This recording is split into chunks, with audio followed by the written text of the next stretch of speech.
Bismillahirrahmanirrahim. Bismillah.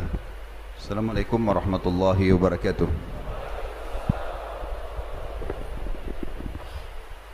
Alhamdulillah. Tidak pernah berhenti lisan kita memuji Sang Pencipta Allah. Sebagai seorang muslim, kita sangat yakin kalimat la ilaha illallah, la ma'buda bihaqqin illallah.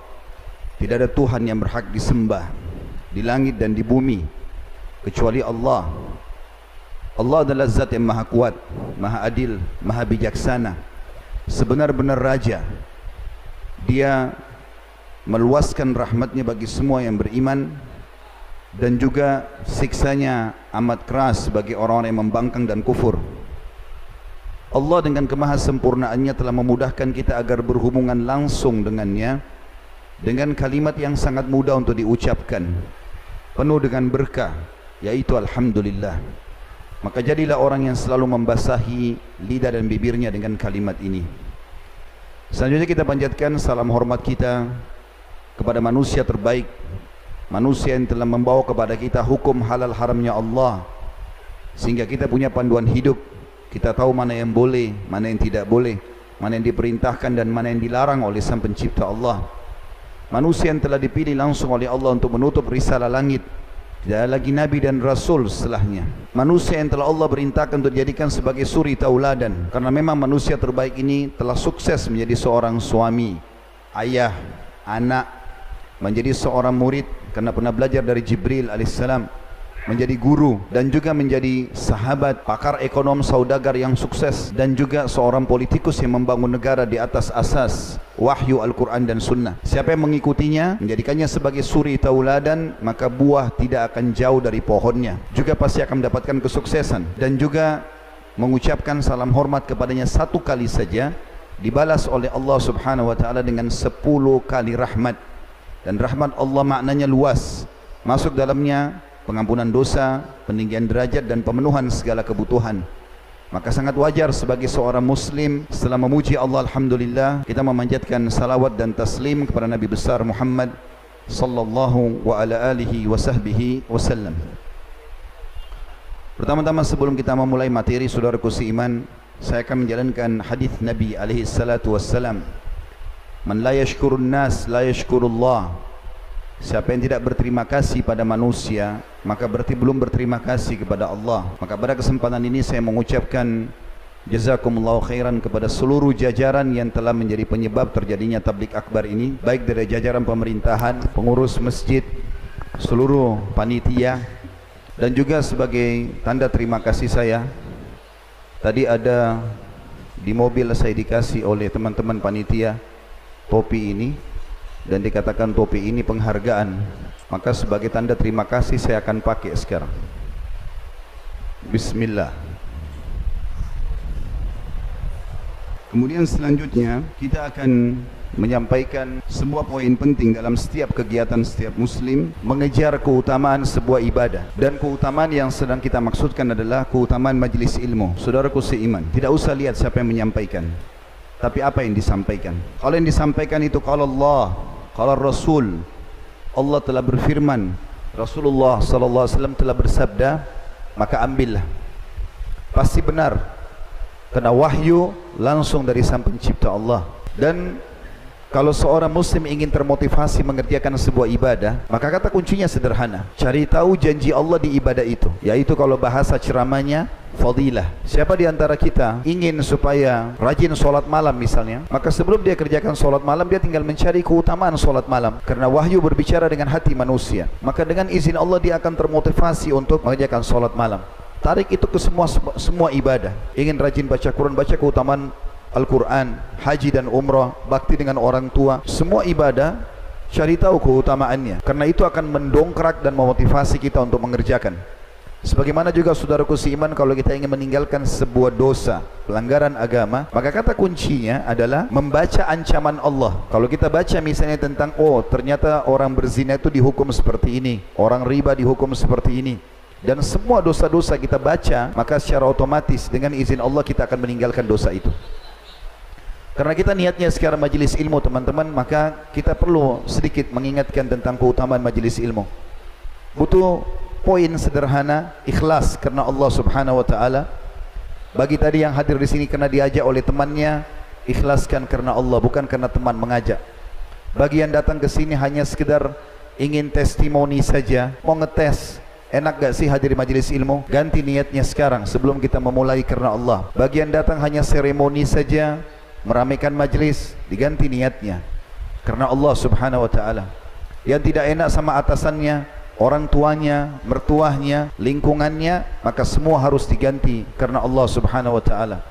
Kapan niatnya bukan karena Allah, tidak akan ada keutamaannya. Di antara keutamaan majelis ilmu, hadis hasan diriwayatkan oleh Al-Baihaqi, kata Nabi SAW, siapa yang keluar menuntut ilmu ikhlas karena Allah, akan dicatatkan baginya pahala haji lengkap. Seperti kita sudah menyelesaikan ibadah haji yang biayanya besar, waktunya lama, butuh energi. Juga dalam hadis yang lain, hadis sahih, kata Nabi SAW, kalau orang duduk di majelis ilmu, maka sebelum mereka bubar, para malaikat akan berkata, bubarlah dalam kondisi dosa-dosa kalian diampuni, dapat pahala haji, dapat pengampunan dosa. Juga dalam hadis Bukhari yang lain, kata Nabi SAW, tidak ada orang yang berkumpul di rumah-rumah Allah dan mereka mempelajari ayat-ayat Allah, kecuali akan turun malaikat yang membawa rahmat dari langit, dan Allah akan turunkan ketenangan jiwa pada mereka. Makanya subhanallah, majelis ilmu itu kalau betul-betul yang benar, kita semuanya ikhlas, pemateri dan juga yang sedang hadir, kita akan merasakan ketenangan jiwa walaupun materi itu panjang disampaikan, karena Allah sedang turunkan makhluk-makhluk mulianya, malaikat hadir. Itu juga dengan hadis yang kata Nabi SAW dalam hadis sahih, siapapun yang keluar menuntut ilmu, maka dia di jalan Allah seperti mujahid, dan sekian banyak keutamaan ilmu itu. Baik teman-teman sekalian, itu mukaddimahnya, pembukaan kenapa saya membahas masalah kaya dengan bersedekah. Sedekah sendiri sebenarnya itu satu kosakata dengan sedekah atau sidq, jujur. Ya. Kenapa kok sedekah itu dipakai di sesuatu yang kita keluarkan? Imam Nawawi rahimahullah menjelaskan masalah itu. Beliau mengatakan disebut sebagai sedekah apapun yang dikeluarkan di jalan Allah, dari baju, makanan, pakaian, kendaraan, karena ia merupakan bukti atas kepercayaan pelakunya atau kebenaran, dalam bahasa Arabnya sidq, terhadap keimanannya, baik lahir maupun batin. Maka sedekah itu adalah keyakinan terhadap kebenaran yang dia yakini. Makanya apa yang kita keluarkan kalau kita ikhlas karena Allah diistilahkan dengan sedekah, padahal sebenarnya dari bahasa satu kosakata sama sidq atau jujur dan percaya. Di antara statement kaum salafus saleh yang perlu kita renungi sebelum lebih dalam kita masuk kepada keutamaan sedekah, supaya kita bisa merenungi dan kita jadikan sebagai simbol atau pegangan atau prinsip hidup selama kita melalui roda kehidupan muka bumi ini. Kalau kita ingin kaya raya, Umar bin Khattab berkata, sesungguhnya amal itu saling berbangga satu sama yang lain. Sesungguhnya amal baik itu, amal soleh, berbangga satu sama yang lain. Lalu sedekah berkata, akulah yang paling baik di antara kalian. Begitu juga dengan Abdul Aziz bin Umair rahimahullah berkata, salat itu akan menyampaikan dirimu setengah perjalanan. Puasa menyampaikan dirimu ke pintu gerbangnya sang Raja Allah, dan sedekah akan menyampaikan dirimu ke hadapan sang Raja itu. Juga Yahya bin Mu'adz berkata rahimahullah, tidaklah aku mengetahui suatu biji yang mengimbangi gunung dunia kecuali sedekah. Begitu juga Asy-Syu'bi berkata rahimahullah, barang siapa yang tidak memperlihatkan bahwa dirinya lebih butuh kepada ganjaran sedekah daripada seorang fakir yang butuh kepada sedekah itu sendiri, maka dia telah membatalkan sedekahnya dan telah memukul wajahnya sendiri dengannya. Jadi teman-teman, kalau ada orang datang minta kepada kita, kita wajib menanamkan sebagai seorang muslim kalau kita lebih butuh kepada dia daripada dia butuh kepada kita. Makanya ada orang tidak paham konsep ini. Mereka justru kalau kedatangan orang miskin, mukanya cemberut duluan, karena bagi dia tadi konsep kapitalis, kasih berarti berkurang. Kalau saya mau kaya, saya nabung. Islam datang mengatakan beri, kau akan kaya. Maka sekarang kita pahami bagaimana salafus saleh mengatakan. Asy-Syu'bi mengatakan kalimat mulia, kalau ada orang yang menganggap dirinya tidak lebih butuh terhadap yang dia sedekahkan daripada orang yang sedang minta dari dia, maka sama saja dia sedang memukul sedekah itu pada wajahnya sendiri. Artinya seakan-akan tidak diterima oleh Allah Subhanahu wa ta'ala. Perhatikan statement yang mirip dengan ini yang disampaikan Fudail bin Iyad rahimahullah, salah satu ulama tabi'in yang lain. Beliau mengatakan, pada saat dia kumpulin banyak harta untuk sedekah, lalu dia mengatakan setelah orang-orang itu pergi kepada murid-muridnya ada di sekitarnya, sungguh mereka ini orang-orang miskin yang sudah bawa sedekahnya telah membawa perbekalanku menuju akhirat tanpa upah sedikit pun, hingga mereka meletakkannya di atas timbangan amalku di hari kiamat. Bisa ditangkap pesannya? Artinya dia mengatakan orang-orang miskin yang pergi ini sebenarnya mereka ini sedang saya minta tolong untuk membawa itu ke timbangan amalku hari kiamat. Tidak ada upahnya, karena uang itu cuma dipakai beli baju, beli makan, habis, tapi saya dapat nilainya. Begitu mereka memahami, jadi apa yang dia keluarkan kebaikan buat dia. Abdullah bin Mas'ud radhiyallahu anhu mengatakan dalam statement yang mulia, siapa di antara kalian yang bisa meletakkan hartanya di langit, maka lakukanlah, karena tidak akan pernah dijangkau oleh tangan pencuri dan tidak akan rusak dimakan oleh rayap. Ya, sedekah. Juga Al-Laits bin Sa'ad rahimahullah berkata, barang siapa yang telah mengambil dariku satu sedekah, aku kasih ke orang, atau hadiah, maka hak dirinya atas diriku adalah lebih besar daripada hak diriku atas dirinya, karena dia telah menerima apa yang telah aku korbankan kepada Allah. Kalau ada orang aku kasih sedekah, maka dia lebih berhak aku hormati, karena dia telah membawa amalku ke hadapan Allah. Ali bin Abi Thalib berkata radhiyallahu anhu, barang siapa yang telah diberikan harta oleh Allah, maka hendaklah ia menyambung kekerabatan dengannya. Justru dia bersedekah, bantu kerabat-kerabatnya, memperindah jamuan untuk tamunya sebagai bentuk titipan dari Allah, menolong orang yang membutuhkan, membebaskan tawanan, ibnu sabil, orang-orang fakir miskin, para mujahidin, dan dia bersabar atas musibah yang menimpa hartanya. Karena akan ada cobaan, karena ada orang menipu, orang utang tidak bayar, semua orang lalui itu. Saya mau tanya teman-teman, kita semua di sini yang hadir, apakah antum pada saat utangkan orang, semua orang bayar? Hah? Ada nggak orang hadir di sini tidak pernah ditipu? Coba angkat tangan. Tidak pernah ditipu? Hah? Pernah. Yang saya tanya orang yang tidak pernah ditipu. Saya mau kasih mikrofon supaya cerita bagaimana pengalamannya selama hidup, dari kecil sampai sekarang nggak pernah ditipu orang. Semua orang lalui itu. Ada cobaan dalam harta. Lalu dikatakan karena dengan perkara-perkara itu, kata Ali, dia akan memperoleh kemuliaan dunia dan juga akhirat. Dan sebagai penutup di poin ini ya, poin masalah pernyataan kaum salafus saleh berhubungan tentang masalah pemahaman sedekah adalah pangkal kaya, maka Abu Hatim berkata rahimahullah, bakhil itu pelit ya, tidak mau bersedekah, itu adalah sebuah pohon di neraka, sebuah pohon di neraka, sedang ranting-rantingnya ada di dunia. Maka barang siapa yang bergelantungan pada salah satu dari ranting-ranting itu, niscaya ia akan menjerumuskannya ke dalam neraka. Bakhil, pelit, ini subhanallah perusak kehidupan. Rumah tangga tidak akan langgeng, persahabatan tidak akan langgeng, partner bisnis tidak akan langgeng. Tidak akan bisa kita meraih cinta manusia, cinta juga Allah dengan bakhil, mustahil. Karena orang pelit tidak disukai oleh orang, tidak disukai juga oleh Allah subhanahu wa ta'ala. Kata beliau, niscaya kalau dia berpegang pada bakhil itu, berarti dia berpegang pada ranting di neraka, akan membawanya ke neraka. Sebagaimana kedermawanan royal keluarkan di jalan Allah adalah sebuah pohon di surga, di mana ranting-rantingnya berada di dunia, dan barang siapa yang bergelantungan pada salah satu ranting-rantingnya itu, niscaya ia akan membawanya ke surga, dan surga adalah tempat orang-orang dermawan.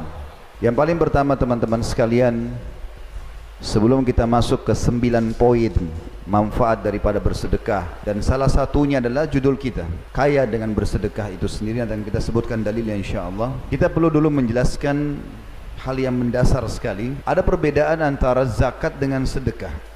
Kalau zakat, fungsi utamanya adalah pensucian harta. Kalau sedekah, untuk memperbanyak harta. Jadi beda fungsi. Zakat memiliki syarat-syarat. Syarat utamanya adalah haul, masa setahun, dan teman-teman menentukan sendiri haul itu. Misalnya sekarang menjelang Ramadan nih, teman-teman niatkan di masjid ini, haul saya Ramadan tahun lalu. Berarti Ramadan sekarang seperti kita tutup buku. Semua tabungan atau simpanan dan investasi dinilai kalau mencapai syarat kedua nisab, kadar minimal 85 gram emas, maka dikeluarkan 2,5%-nya. Berarti ada syarat haul 1 tahun, ada syarat nisab. Nisab itu batas minimal 85 gram emas, dan juga ada persentasenya 2,5%. Kalau zakat, kalau sedekah nggak ada. Mau sedekah tiap hari boleh, tidak ada juga kadar minimalnya, tidak ada persentase minimal gitu kan, atau jumlah yang ditentukan, karena dia lebih luas. Kenapa saya jelaskan ini teman-teman sekalian? Karena ada di antara umat Islam kita di Indonesia, mereka Masya Allah punya harta banyak. Idul Fitri, menjelang Idul Fitri atau Ramadan sibuk mengeluarkan zakat. Hitung zakatnya keluarlah misalnya, karena kaya raya punya zakat misalnya 1 miliar. Tapi yang dia lakukan adalah dia tidak menghabiskan zakat itu di masa haulnya. Kalau haulnya Ramadan, yang paling afdal habiskan di Ramadan. Tapi banyak orang tidak, karena zakatnya besar, disimpan di rumah, dicicil dalam setahun, sehingga dia tidak sedekah lagi. Yang dia keluarkan hanya zakat, padahal beda fungsi. Makanya kita jalankan dua-duanya, zakat iya, sedekah iya. Baik, kita akan masuk teman-teman sekalian, manfaat dari sedekah itu sendiri. Yang paling pertama adalah dia berfungsi melipat gandakan harta dan sekaligus mensucikan jiwa juga. Walaupun zakat lebih fokus kepada pensucian harta. Mungkin dalam setahun, pada saat kita jual baju, kita jual makanan, kita kan tidak tahu konsumen ini bawa uang halal atau uang haram, maka zakat membersihkan itu. Tapi secara umum, sedekah juga selain melipat gandakan harta. Kalau zakat tadi pensucian saja, maka sedekah bisa melipat gandakan harta dan juga menjadi pensucian sekaligus. Allah Subhanahu wa taala berfirman tentang masalah itu, artinya sedekah bisa membersihkan dosa. Dalam surah At-Taubah ayat 103 atau 103. Bunyinya, a'udzubillahi minasyaitonirrajim. Khudh min amwalihim sadaqatan tutahhiruhum wa tuzakkihim biha wa salli alaihim inna salataka sakanun lahum wallahu sami'un alim. Ambillah sedekah dari sebagian harta mereka, yang dengan sedekah itu kamu membersihkan dan mensucikan mereka, dan berdoalah untuk mereka hai Muhammad, sesungguhnya doamu itu menjadi ketentraman jiwa bagi mereka, dan Allah maha mendengar lagi maha mengetahui. Jadi dari ini menjelaskan kepada kita bahwasanya bisa mensucikan diri.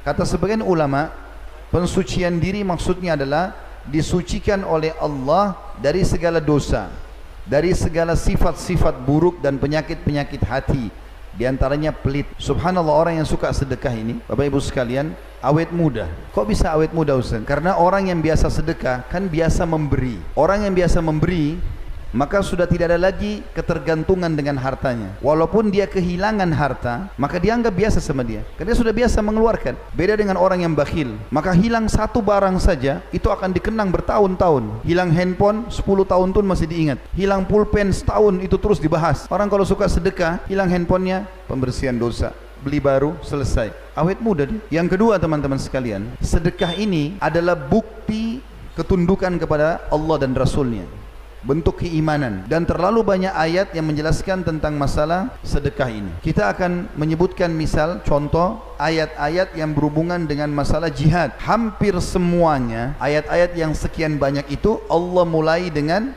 bi amwalikum wa anfusikum. Jihadlah kalian dengan harta kalian, lalu jiwa kalian. Allah enggak mulai dengan jiwa, tapi mulai dengan harta. Dan itu dipraktikkan oleh baginda Nabi SAW. Nabi Muhammad SAW kalau mau kumandangkan jihad, beliau mengatakan jihad, sedekahlah. Sedekah duluan, kumpulin di masjid. Ada yang bawa sedekah harta, ada yang membawa sedekah kurma, ada yang membawa ini dan itu segala macam. Setelah terkumpul harta, baru Nabi SAW bentuk pasukan untuk berperang. Dan Allah Subhanahu wa ta'ala seringkali menghubungkan teman-teman sekalian ayat yang menyinggung masalah solat dengan sedekah, yang menandakan kedudukan sedekah ini tinggi sekali. Karena solat kita tahu adalah tiang agama. Seperti Allah sebutkan dalam surah Ibrahim ayat 31. A'udzubillahi minasyaitonirrajim. Qul li'ibadiyalladzina amanu yuqimus salata wa yunfiqu mimma razaqnahum sirran wa alaniyatan min qabli an ya'tiya yaumun la bay'un fihi wala khilal. Katakan hai Muhammad kepada seluruh hamba-hambaku yang telah beriman. Apa pesan Tuhan buat kita?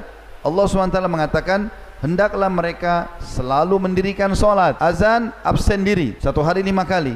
Saya hadir ya Allah. Kemudian mereka menafkahkan sebagian rezeki yang kami berikan kepada mereka, baik secara sembunyi-sembunyi ataupun terang-terangan, sebelum datang hari kiamat, di mana pada hari itu tidak ada lagi jual beli dan tidak ada persahabatan. Teman-teman ambil pesan dari saya ini. Demi Allah teman-teman, kalau antum atau anda tidak bersedekah, maka pada saat meninggal anda akan menyesal. Andai dulu saya sedekahkan semua harta saya. Bukan berarti tidak boleh menabung. Menabung dalam Islam boleh-boleh saja.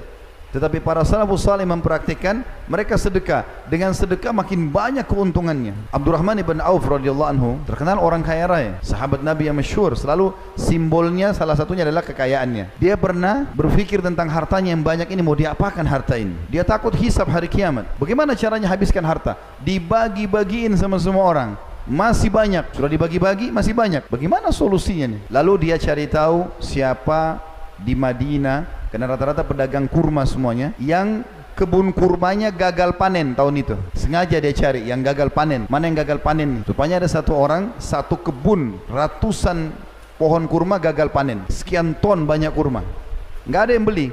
Karena orang-orang Madinah, mereka semuanya banyak kurma. Jadi kalau kurma kering sedikit dianggap kualitasnya nggak bagus. Abdurrahman bawa hartanya, ditanya sama dia, kau mau jual kurmamu? Mau. Berapa? Sekian. Nggak pakai nawar, dibeli semua sama dia. Niatnya supaya hartanya udah sedekah buat kamu deh. Lalu kurma kering ini niat mau dibagi-bagi buat orang. Siapa yang mau ambil silakan, gratis. Yang penting hartanya habis disedekahin. Rupanya tidak ada yang mau ambil kurma, karena kurma kering. Dianggap kurma kurang bagus kualitasnya.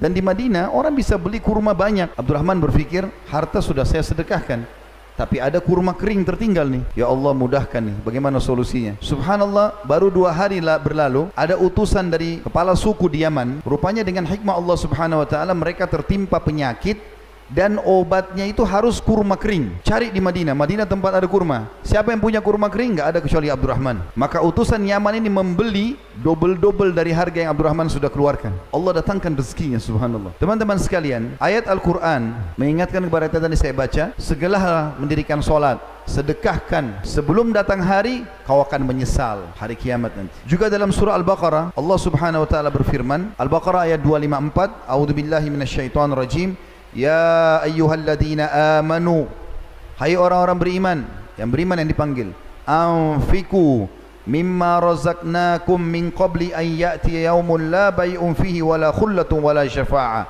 wal kafiruna humudz zalimun.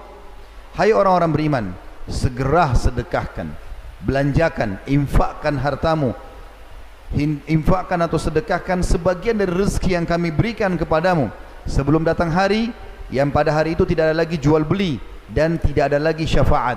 Tidak bisa lagi orang minta tolong, tidak ada lagi negosiasi, tidak ada negosiasi di sini. Dan orang-orang kafir, mereka lah orang-orang yang zalim. Juga dalam surah Al-Munafiqun ayat 10 yang menjelaskan tentang menyesalnya orang nanti kalau lihat kematian dan tidak sempat bersedekah. Al-Munafiqun ayat 10 bunyinya, A'udzubillahi minasyaitonirrajim, wa anfiqu mimma razaqnakum min qabli an ya'ti ahadakumul mautu fayaqul rabbi laula akhartani ila ajalin qaribin fa asaddaqa wa akum minas salihin. Dan belanjakanlah sebagian dari apa yang kami berikan kepadamu sebelum datang kematian kepada salah seorang di antara kamu. Lalu dia berkata, pada saat lihat malaikat maut, baru dia berkata, Ya Rabbku, mengapa engkau tidak menangguhkan kematianku sampai waktu yang dekat, yang menyebabkan aku dapat bersedekah dan aku termasuk orang-orang saleh. Jadi subhanallah, salah satu yang membuat penyesalan yang mendalam bagi orang mati, kenapa enggak sempat sedekah. Yang ketiga, manfaat daripada sedekah. Seorang mukmin akan dilindungi oleh sedekahnya pada hari kiamat di mahsyar. Perlu kita gambarkan dulu teman-teman sekalian, nanti ada hari kebangkitan. Salah satu rukun iman kita yang kelima, iman kepada hari kiamat. Rentetannya adalah paketnya dari kematian, prosesi kematian, ketemu dengan malaikat maut, dicabut terus segala macam, masuk di kuburan, kehidupan alam barzah, taman dari taman surga kalau orang beriman, atau lubang dari lubang neraka kalau orang kafir atau fasik. Kemudian hari kebangkitan, Allah SWT bangkitkan kita sebagaimana sabda Nabi SAW, Allah akan turunkan hujan dan akan menimpa tulang-tulang ekor kalian sehingga kalian tumbuh seperti tumbuhnya tanam-tanaman atau sayur-sayuran. Lalu ada hisab, timbangan amal, baik atau buruk. Kalau baik dia selamat, kalau buruk maka dia akan dihukum, lalu surga dan neraka. Paketnya hari kiamat. Nah di mahsyar nanti teman-teman, kita semuanya akan berdiri di mahsyar dan itu sangat panas. Karena kata Nabi SAW bahwasanya pada saat itu matahari akan berjarak 1 mil saja. 1 mil. Kalau kita hitung 1 mil itu ukuran yang kita pakai sekarang, mungkin 1,5 kilometer atau lebih sedikit jaraknya. Sekarang kan jutaan kilometer jaraknya. Sudah panasnya luar biasa. Apalagi hari-hari sekarang kita bisa rasakan cuaca yang panas. Bagaimana kalau 1,5 kilo? Bahkan sahabat yang merawi hadits mengatakan, saya demi Allah tidak tahu apakah 1 mil itu jarak ukuran yang biasa kita ukur, atau 1 mil istilah yang dipakai oleh wanita untuk meletakkan celak di matanya. Jadi biasa kalau perempuan mau pakai celak, kan ada kayunya ya, ada alatnya itu, dicelupin di celaknya, kemudian dekatkan dengan bulu matanya. Kalau dia sudah letakkan dekat bulu matanya seperti ini untuk digosok gitu, maka ini namanya mil dalam bahasa Arab juga. Bisa saja seperti itu. Makanya Nabi SAW mengatakan dalam hadis yang sahih, ya'rukun nasu yaumal qiyamah hatta yadhhabu arakuhum fil ardi 70 dhira'a wa yuljimuhum hatta yabluga adhanahum. Pada hari kiamat manusia akan berkeringat hingga ngalir sejauh 70 hasta keringat mereka, dan akan menenggelamkan mereka hingga mencapai telinga mereka. Ibnu Hajar rahimahullah menanggapi hadis ini sambil mengatakan, barang siapa yang memperhatikan kondisi tersebut, bahwasanya orang akan ditenggelam dengan keringatnya. Bahkan dalam hadis lain dikatakan orang akan tenggelam dengan keringatnya sesuai dengan kadar dosanya. Ada yang tenggelam sampai mata kakinya, ada yang tenggelam sampai lututnya, ada yang sampai perutnya, ada yang sampai tenggorokannya, dan ada yang tenggelam sampai seluruh tubuhnya. Tapi orang lain enggak kena, dia sendiri karena panasnya. Kata Ibnu Hajar rahimahullah, barang siapa yang memperhatikan kondisi tersebut, niscaya ia akan mengetahui betapa besarnya goncangan pada hari itu, di mana neraka mengelilingi tanah padang mahsyar dan matahari didekatkan sekitar 1 mil jaraknya dari kepala manusia. Maka bagaimana kondisi panasnya bumi pada saat itu? Dan keringat mereka akan mengalir pada padang Sahara hingga mencapai 70 hasta, berarti sekitar 30 meter dalamnya. Padahal setiap manusia tidaklah menempati sebuah tempat sebatas tanah yang dia pijak saja. Dan bagaimana kondisi manusia pada saat itu dengan keringat dan peluh mereka, padahal mereka berbeda-beda kadar peluhnya, belum asin, belum bau, segala macam. Sesungguhnya hal itu adalah suatu perkara yang membuat akal berkesima, dan manusia sangat membutuhkan naungan pada saat itu. Oleh karena itu perlu kita renungi hadis Uqbah bin Amir radhiyallahu anhu. Setelah tahu keadaan mahsyar begitu, Uqbah bin Amir meriwayatkan sebuah hadis radhiyallahu anhu bahwasanya Nabi SAW bersabda, kullu mri'in fi dhilli sadaqatihi hatta yufsala bainan nas, au qala hatta yuhkama bainan nas. Setiap orang pada hari kiamat nanti di mahsyar, di mana sangat panas, orang tenggelam dengan keringatnya sendiri, dibawa naungan sedekahnya hingga manusia diadili oleh Allah Subhanahu wa taala.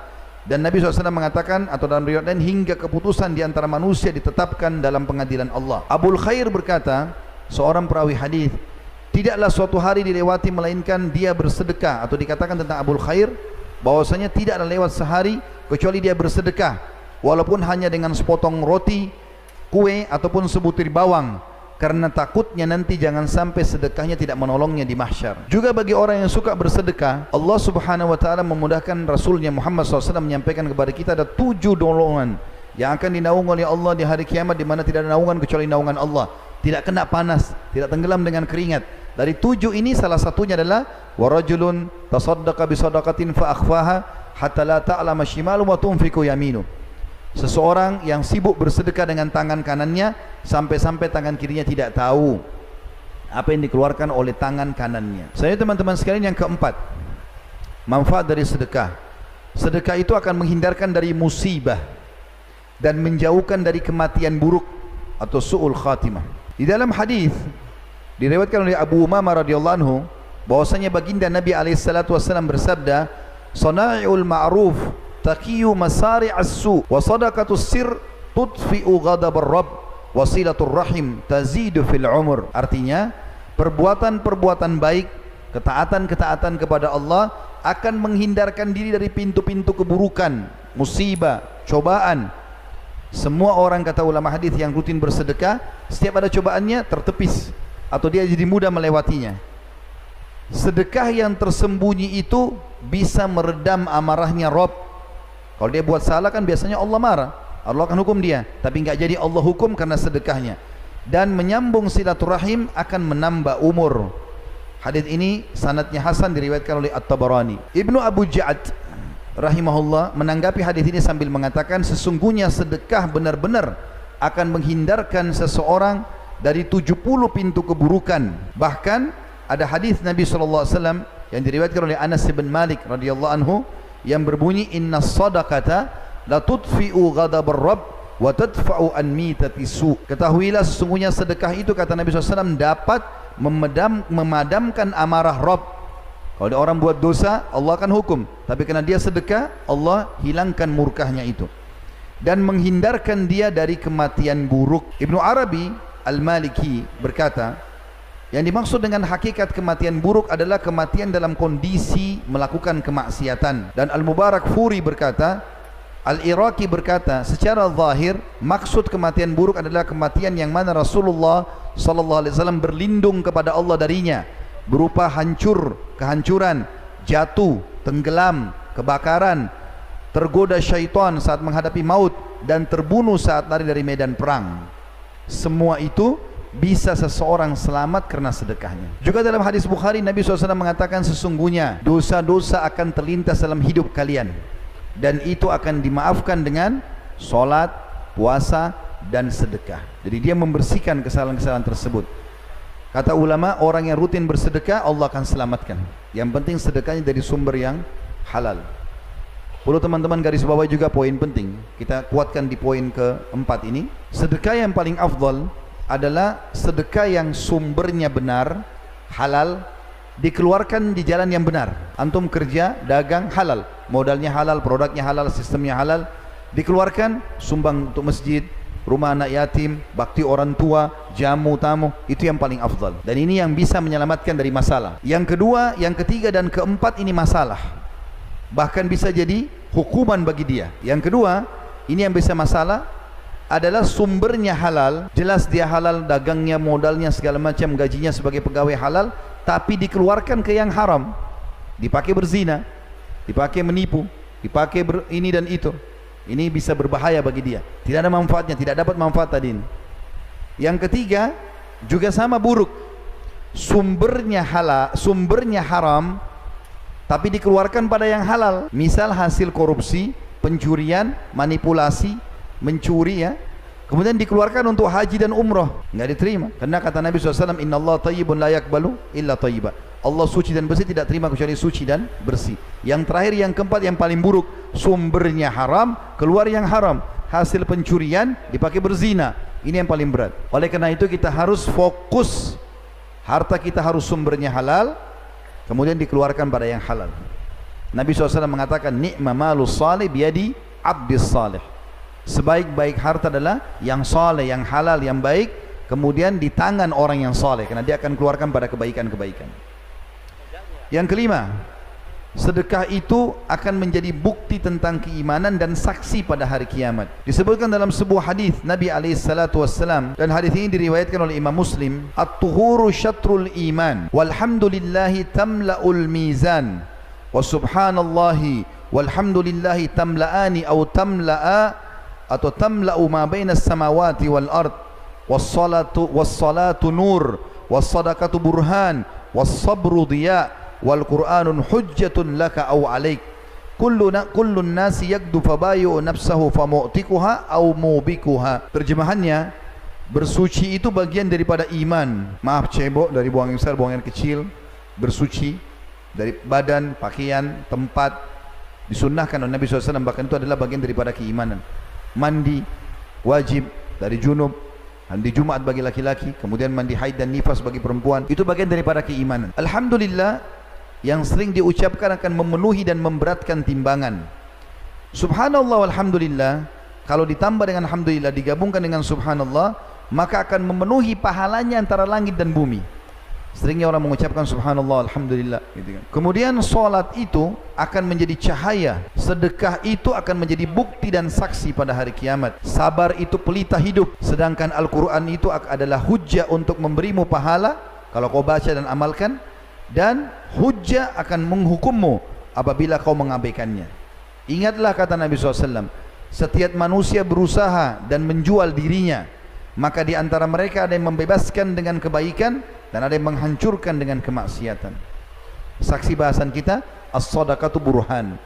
Sedekah itu adalah bukti nyata tentang keimanan dan akan jadi saksi pada hari kiamat. An-Nawawi berkata rahimahullah menanggapi hadis ini, bahwa sedekah itu hujjah atau argumentasi yang sangat kuat untuk menyelamatkan diri dan dalil atas keimanan pelakunya, karena seorang munafik tidak akan melakukannya karena ia tidak meyakininya, Lalu barang siapa yang bersedekah, maka dapat diambil sebagai bukti keimanannya. Yang keenam, sedekah itu adalah tebusan untuk menyelamatkan seseorang dari api neraka. Beranjak daripada sebuah riwayat yang sahih bahwasanya Nabi SAW bersabda, Nabi Yahya alaihissalam pernah berkata kepada kaumnya, wa amurukum bis sadaqah, aku perintahkan kalian untuk bersedekah, rutinkan dan jangan perhitungan dalam masalah itu.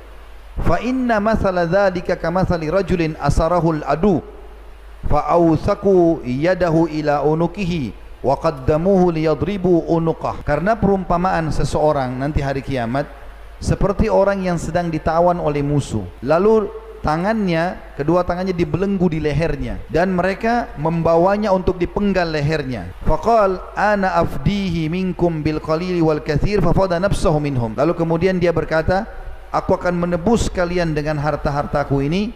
Lalu kemudian dia terus menebus hartanya atau dirinya sampai Allah selamatkan dia. Dan ini sebuah keutamaan tersendiri karena Allah Subhanahu wa taala menyelamatkan dia. Riwayat ini diriwayatkan Tirmidzi dan dikatakan sanadnya hasan. Ibnu Qayyim berkata rahimahullah menanggapi hadis ini, hal ini juga merupakan perkataan yang mana burhannya, bukti nyatanya adalah keberadaannya, dan dalilnya, maksudnya orang kalau lakukan itu bukti tentang keberadaannya, dan dalilnya adalah kejadiannya. Karena sedekah itu memiliki pengaruh yang menakjubkan dalam hal menolak berbagai macam bencana, walaupun dari seorang yang jahat atau seseorang yang berbuat zalim, bahkan dari seorang kafir. Karena Allah Ta'ala akan menolak darinya berbagai macam bencana dengan sedekah. Hal ini adalah suatu perkara yang telah dimaklumi di antara manusia, baik yang terpelajar maupun yang tidak terpelajar. Ini perkataan Ibnu Qayyim rahimahullah, diambil dari sebuah buku namanya Al-Wabil As-Sayyib di jilid 1 halaman 49. Selanjutnya teman-teman sekalian, yang ketujuh ya, Allah Subhanahu wa Ta'ala akan mengganti sedekah itu. Dan ini yang menjadi inti bahasan kita tadi, judulnya kaya dengan bersedekah. Allah berfirman teman-teman sekalian berhubungan dengan masalah Allah akan mengganti itu. Di dalam firman-Nya surah Saba ayat 39, A'udzubillahi minasyaitonir rajim. Qul inna rabbi yabsutur rizqa liman yasha'u min ibadihi wa yaqdiru lah. Wa ma anfaqtum min syai'in fahuwa yukhlifu wa huwa khairur raziqin. Artinya, katakan hai Muhammad kepada hamba-hambaku, sesungguhnya Tuhanku melapangkan rezeki bagi siapa yang dikehendakinya di antara hamba-hambanya, dan dia menyempitkan rezeki bagi siapa yang dikehendakinya. Dan barang siapa atau barang apa saja yang kamu nafkahkan, sedekahkan di jalan Allah, maka pasti Allah akan menggantinya, dan dialah sebaik-baik pemberi rezeki. Semua yang kita keluarkan yang penting ke sumber halal, walaupun untuk kebutuhan kita pribadi, beli mobil, beli rumah, haji dan umrah, semuanya sebanyak apapun Allah akan ganti, selama memang itu adalah hal yang benar. Sebuah hadis qudsi menekankan masalah itu, hadis sahih riwayat Bukhari. Kata Nabi SAW, Allah berfirman, qala Allah tabaraka wa ta'ala, Allah yang maha berkah dan maha tinggi telah berfirman, ya ibna Adam, anfik unfik alaik. Wahai anak Adam, berinfak dulu di jalanku, aku akan berinfak kepadamu. Tidak akan pernah seseorang miskin kena sedekah. Dalam sebuah hadis Bukhari dan yang lain kata Nabi SAW, ma naqasa malum min sadaqah, tidak akan pernah berkurang harta karena bersedekah. Dan saya ajak teman-teman sekalian yang belum pernah berinfak dengan 10.000 rupiah, selama ini cuma 1.500, coba belajar 10.000. Yang sudah pernah 10.000, belum pernah, cari nilai yang antum belum pernah. 100.000 belum pernah, 10.000 sudah pernah, sekarang infak 100.000. Makin besar balasannya. Sudah pernah 100.000, cari 1 juta. Sudah pernah 1 juta, 10 juta. Pernah 10 juta, 100 juta. Pernah 100 juta, 1 miliar. Sahabat miliaran kalau berinfak, miliaran. 20 miliar, 30 miliar nilainya. Teman-teman kalau ikuti ceramah kami di YouTube, ada 40 lebih episode sahabat sudah kami bedah di Jakarta, Tablik Akbar. Hampir semua sahabat itu kalau yang kaya-kaya dan disebutkan tentang infaknya, kalau saya hitung dalam rupiah sekarang, sekian puluh ribu dinar emas, 20 miliar, 30 miliar. Tidak pernah miskin mereka. Ini resep ini. Kalau ada yang bisikin nanti kalau kau keluarin kau mau makan apa, syaitan, jangan ikuti. A'udzubillahi minasyaitonirrajim.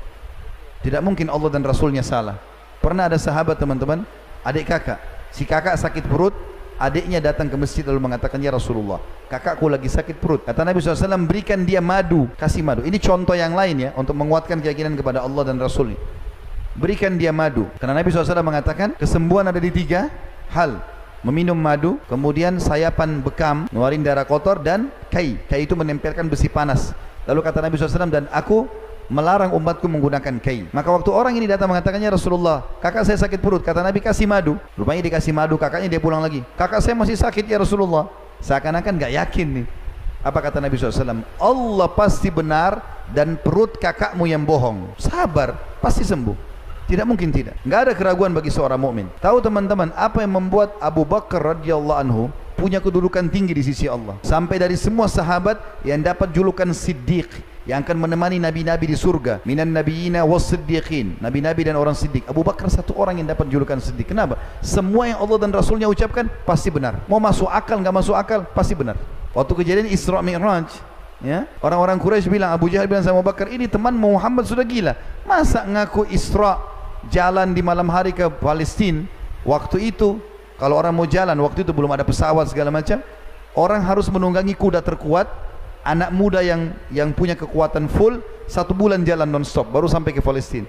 Ini 1 malam jalan ke sana, pulang pergi lagi, kemudian naik ke langit, ketemu Tuhannya, kembali lagi. Bagaimana bisa? Abu Jahal ingin goyahkan imannya Abu Bakar. Apa kata Abu Bakar? Hai Quraisy, ketahuilah, kalau depan mata saya ada tembok warnanya putih, lalu Muhammad bilang bukan Abu Bakar, itu hitam, saya akan bohongkan mata saya dan saya akan bilang iya hitam. Jadi kalau Nabi bilang hitam padahal putih depan mata, enggak, hitam, berarti mata saya yang salah. Saking percayanya sama Nabi Muhammad SAW. Begitu seorang muslim. Bagaimana antum masih ragu dengan penyampaian wahyu seperti ini? Dan dalam hadis Bukhari yang lain, mulia sekali hadis ini, kita akan mendapatkan doa malaikat untuk melipat gandakan harta kita hanya dengan sedekah setiap hari itu. Kata Nabi SAW, ma min yaumin yusbihul ibadu fihi illa wa malakani yanzilan. Tidak ada satu hari pun di pagi hari setiap hamba yang masih hidup ada, kecuali ada malaikat yang Allah turunkan 2 dari langit pada hari itu. Fayakul ahaduhuma, maka salah satu malaikat itu berkata, Allahumma a'ti mumfikan khalafa, ya Allah berikanlah kekayaan dan ganti orang-orang yang berinfak. Wa yaqulul akhar, Allahumma a'ti mumsikan talafa, dan yang satu lagi mengatakan, ya Allah binasakan, hancurkan orang-orang yang kikir. Imam Nawawi berkata rahimahullah menanggapi hadis ini, para ulama berkata, infak tersebut adalah dalam ketaatan, akhlak-akhlak yang terpuji untuk keluarga dan tamu, sedekah-sedekah dan sebagainya, dan tidak pada hal-hal yang tercela atau mubadzir berlebih-lebihan.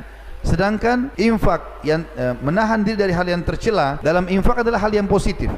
Lalu beliau mengatakan, atau Ibnu Hajar menanggapi itu, Ibnu Hajar mengatakan adanya doa dari malaikat kehancuran mengandung 2 makna. Tadi kan malaikat yang satu mengatakan, ya Allah gantikan dan luaskan rezeki orang yang berinfak, yang satu mengatakan binasakan dan hancurkan orang yang kikir.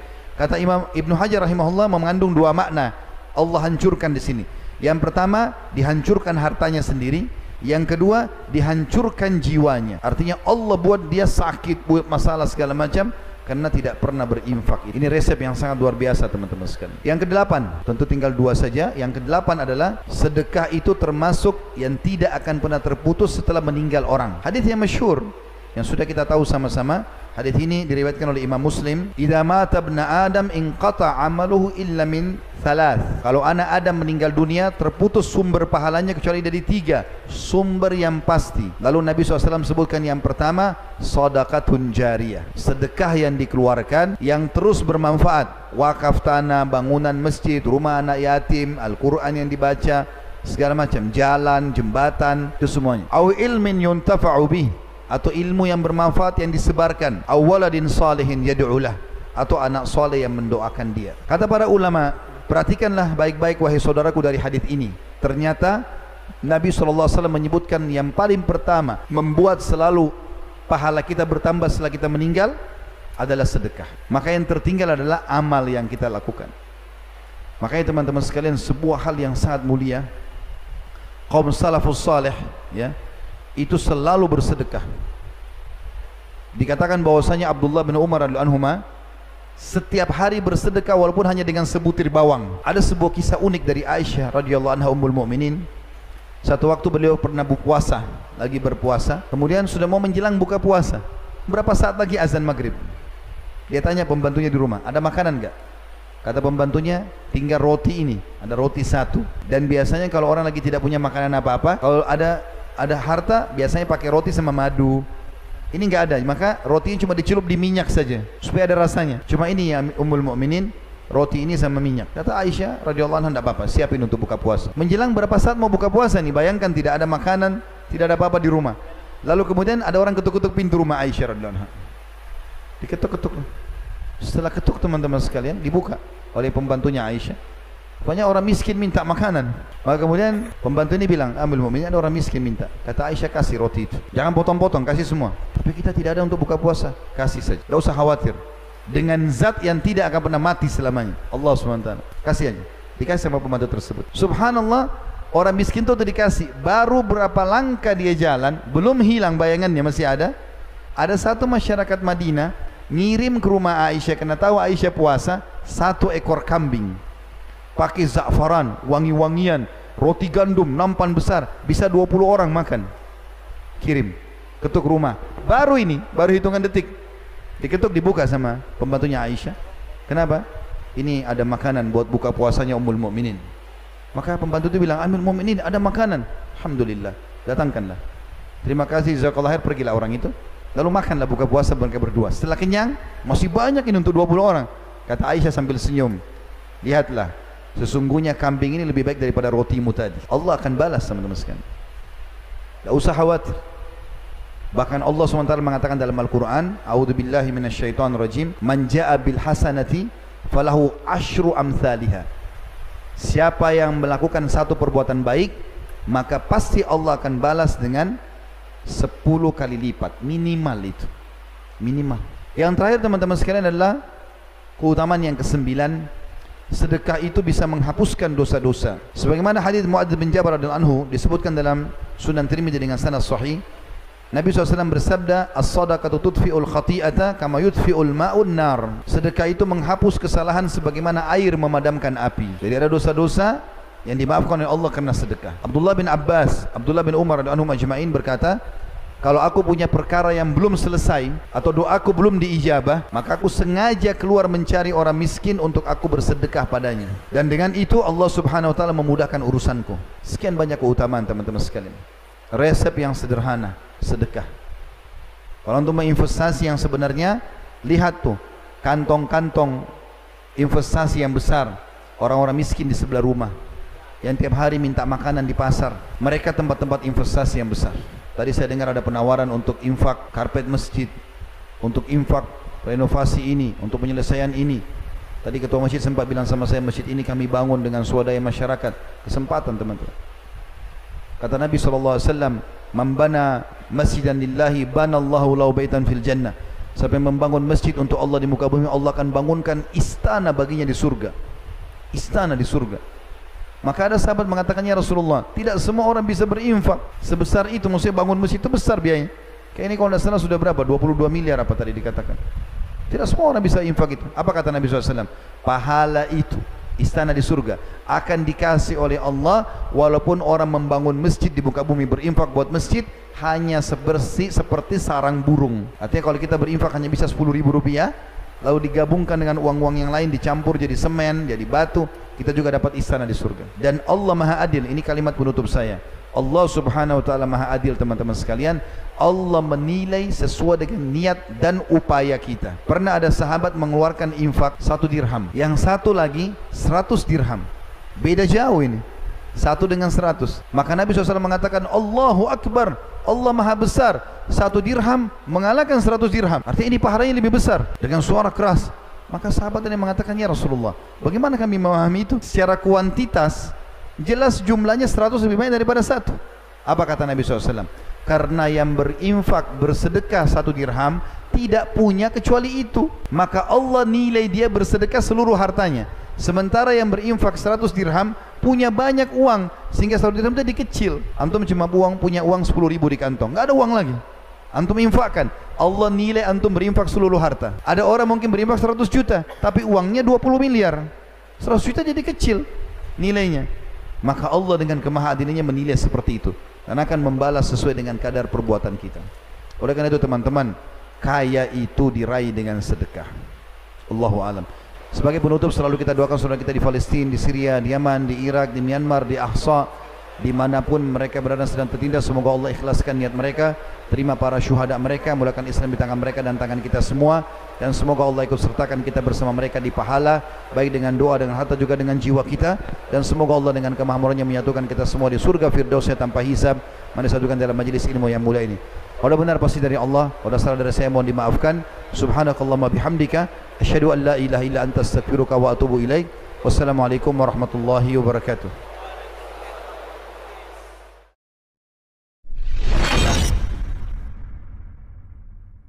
Bismillahirrahmanirrahim.